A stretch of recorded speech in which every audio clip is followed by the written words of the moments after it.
But first, one of the victims of the deadly church shooting in Tennessee is being called a hero this morning. CBS News correspondent Hari Sreenivasan is in Knoxville with the story. Hari, good morning to you. Good morning, Maggie. There were almost 200 people inside this church here to see a children's play of Annie Jr. when what should have been a joyful event turned into a violent tragedy. Churchgoers were watching their children perform a play when their sanctuary was shattered.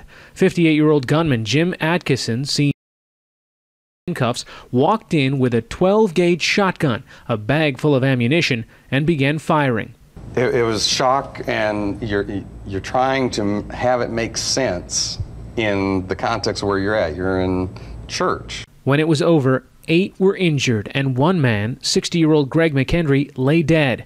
McHenry's foster son. He stood in front of the bullets between the child and the gunman and actually took the bullets to save the child. Pray for this congregation because we are grieving the loss of a wonderful man.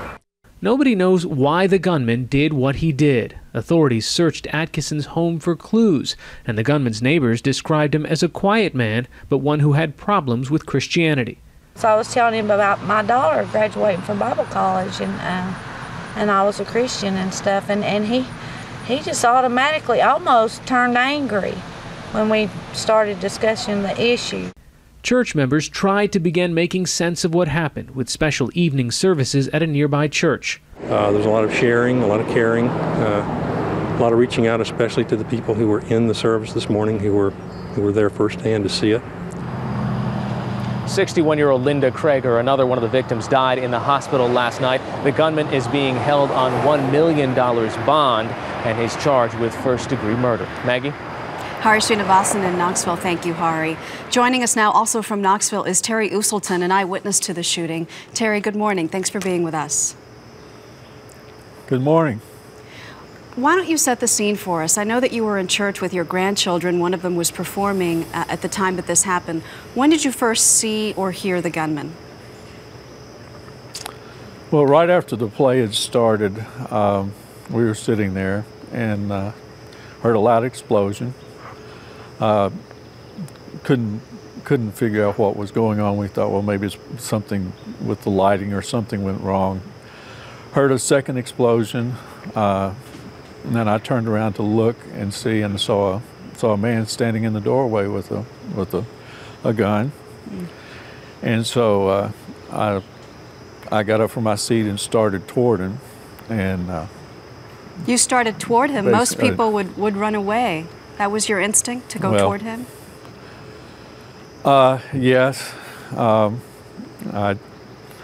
I guess the best way to explain it, I'm a teacher, and with a lot of school shootings and things that have happened, you try to think through what scenarios you'll do to protect your children.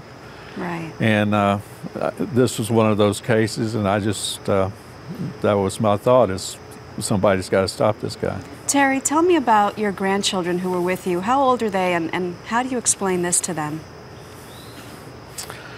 Well, a 12-year-old and 8-year-olds and 2 8-year-olds, and we talked a lot about it after it happened. They had a lot of questions they wanted to ask, and we were very forthcoming, and these are just things you can't explain, but we talked about it, and I think that was very helpful to them.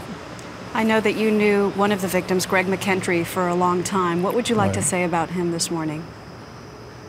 Well, our hearts go out to Greg and Linda and their families and the tragic loss. Greg was a wonderful guy, a wonderful person in the church. He was just a great person, and his loss will be felt for a long time. We really are going to miss him. I'm sure. Terry USELTON, thank you so much. You're welcome.